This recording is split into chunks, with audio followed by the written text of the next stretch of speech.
Hello दोस्तों, स्वागत है आप सभी का ज्ञानंगा स्टडी के यूट्यूब चैनल पे।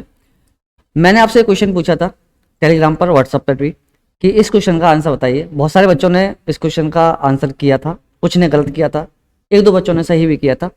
जिन पे नहीं हुआ उनके लिए मैं बता रहा हूँ कि ये क्वेश्चन एक्सेल में कैसा हुआ। जिन्होंने किया था, जिन्होंने गलत किया था, उसके लिए भी मैं बता दे रहा हूँ कि यह क्वेश्चन कैसा हुआ।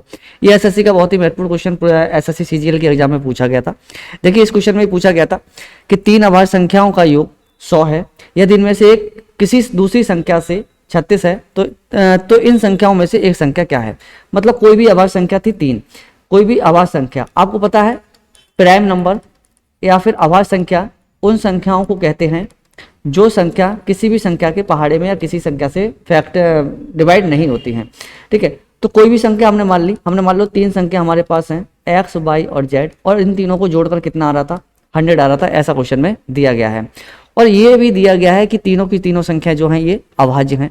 तो आप बताइए, तीन संख्या अभाज्य हैं, ठीक है।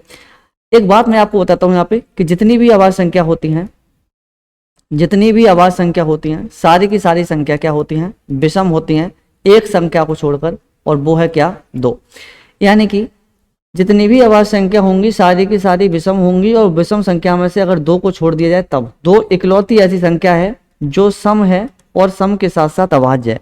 क्योंकि 2 किसी के पहाड़े में नहीं आती, 2 किसी से डिवाइड नहीं होती सिवा अपने और एक के, तो इसीलिए ये इकलौती संख्या आपको मिलेगी, सम भी है और आपकी अभाज्य भी है।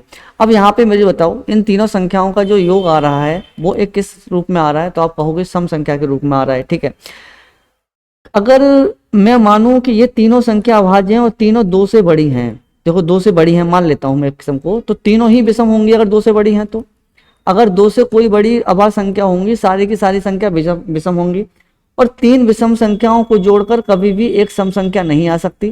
तीन विषम संख्याओं को आप जोड़ोगे तो जो आपका योग आएगा वो एक भी विषम संख्या आएगा। लेकिन हम यहाँ पर देख पा रहे हैं कि जो 100 है वो एक सम संख्या है।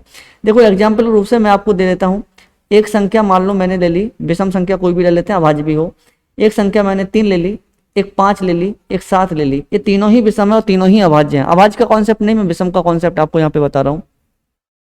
अब इन तीनों को आप जोड़ोगे तो 5 और 3 8 और 7 15, और 15 भी एक्चुअल में क्या है, विषम है। विषम वो संख्या होती हैं जो 2 से डिवाइड नहीं होती हैं।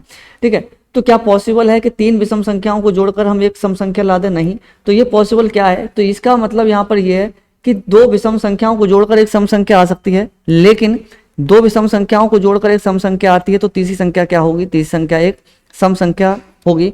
और वो सम संख्या क्या हो सकती है, अभाज्य हो, क्योंकि यहाँ पे दे रखा है अभाज्य है, और वो संख्या 2 ही हो सकती है। और ये 2 विषम संख्या या बाकी की जो बची हमारी अभाज्य संख्याएं वो आपकी विषम ही होंगी, क्योंकि उससे बाद कोई भी ऐसी सम संख्या नहीं बचती है जो आपकी अभाज्य हो। ठीक है, तो आप मुझे बताइए कि इन 100 में से एक तीसरी संख्या जो है इसका मान क्या होगा, वो आपका 2 होगा। तो अगर ये 2 होगा तो बाकी की जो 2 संख्या बची होंगी एक्स और वाई, उनका जो मान होगा वो कितना होगा, वो 98 यानी 98 बचा होगा। अब ये दोनों विषम संख्या होंगी और दोनों ही भाज्य होंगी। अब यहाँ पे कह रहा है कि इनमें से जो बची हुई संख्या है उनमें से एक संख्या दूसरी संख्या से कितनी है, 36 है। देखिए 36 ज्यादा। अब आप कहोगे कि ये आपको कैसे पता कि इन दोनों से ही 36 ज्यादा है, इससे ज्यादा क्यों नहीं है। देखो इससे अगर ये संख्या 2 है, इससे आप 36 कम तो कर नहीं सकते, 36 कम करोगे संख्या नेगेटिव बन जाएंगी, और इससे आप 36 ज्यादा करोगे तो संख्या जो आएंगी वो अभाज्य आ ही नहीं सकती। 36 ज्यादा करोगे तो कितना आएगा, 38 आएगा। इसीलिए हम ये देख रहे हैं कि इनसे ही इन दोनों में जो डिफरेंट है वही 36 का रहा होगा। अगर 36 का डिफरेंट रहा है तो एक संख्या दूसरी संख्या 36 ज्यादा होगी। मान लो एक संख्या यहाँ पे x है, ये वाली x है, तो दूसरी संख्या इससे x से 36 ज्यादा होगी, और इन दोनों को जोड़ रहे होंगे तभी तो ये 98 आ रहा होगा। देखिए एक संख्या जो है 36 है, 36 ज्यादा है, तो हमने मान लिया ये वाली संख्या कितनी भी रही होगी, लेकिन ये जो बाई है इससे 36 ज्यादा होगी, तो इससे 36 ज्यादा यानी कि x प्लस 36 होगी। इसको हम जोड़ेंगे, x और x कितना हो जाएगा, 2x हो जाएगा। 36 को हम उधर पहुंचाएंगे तो इसको हम घटाएंगे, 8 में से 6 गया 2 बचा, और 9 में से 3 गया 6 बचा, और जो x है 2 से इसको काट देंगे हम, 2 3 6 और 2 कम 2। x की भी वैल्यू आई वो आपकी 31 आई। अब मुझे बताइए क्या ऑप्शन में 31 दिखाई दे रहा है, आप कहोगे नहीं दिखाई दे रहा है। तो अब यहाँ पे से ये नहीं पूछा कोई संख्या कौन सी, कोई सी भी संख्या हो सकती है, इन संख्या में से कोई एक संख्या बतानी। तो एक संख्या तो हमने 2 है जो ऑप्शन में नहीं है, एक संख्या हमारे पास 31 आ गई, नहीं है। अब दूसरी संख्या हम निकालेंगे तो आपको पता है एक संख्या ये x जो आया वो 36 31 आया है, दूसरी संख्या जो है वो इससे 36 ज़्यादा होगी। अगर 31 से एक संख्या 36 ज़्यादा होगी तो 6 और 1 7, 3 और 3 6, यानी कितना हो जाएगा, ये आपका 67 हो जाएगा, जो कि ऑप्शन में कहीं पर नहीं है। तो इसका जो आंसर हो जाएगा वो क्या हो जाएगा, वो हो जाएगा आपका नन ऑफ दीज। ऐसे ही मज़ेदार और कॉन्सेप्ट, बेहतरीन कॉन्सेप्ट समझने के लिए हमारे ज्ञानगंगा चैनल ज्ञानगंगा स्टडी को सब्सक्राइब कीजिए और हो सके तो अपने दोस्तों के साथ भी शेयर कीजिएगा।